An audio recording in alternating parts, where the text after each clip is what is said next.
Well, it's a pleasure to be here with you today, and actually I have the privilege and the blessing of getting to sit up here on stage with four amazing individuals, most of which I think you already know, but in case this might be your first time getting to hear, but also be in the presence of what we kind of call young leadership, but I think that's a bit of a misnomer.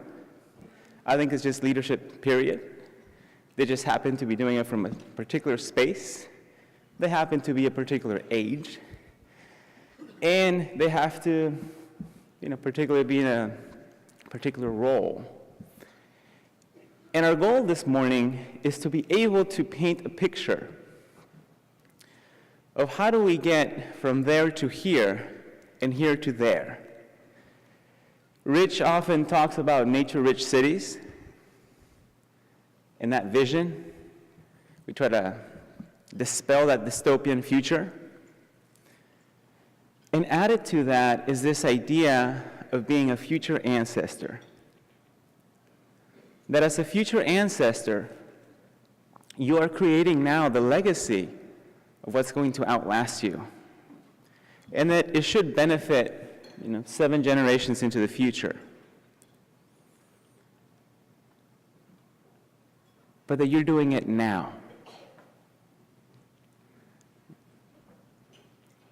And that this vision that we keep describing doesn't just perpetually kind of get pushed off another 10 years into the future, another 10 years into the future. But we have young leaders that are doing it now. And they're going to show how they're doing the work now, but also how we're getting closer and closer to this vision of nature-rich cities.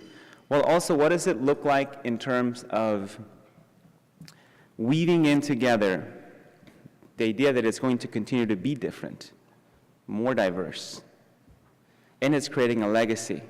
And I think it's really no accident. Juan Martinez, from the very beginning, thought about the work that he does with natural leaders as a legacy camp. So now I'm going to ask our future ancestors, our young leaders of today, the individuals that are working to think like a mountain, in the broadest sense of that word, to please come on stage.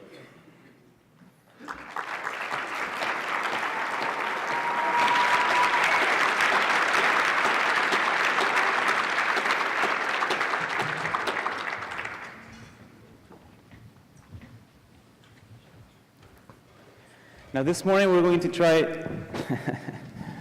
just caught myself there. We're going to try things a little different.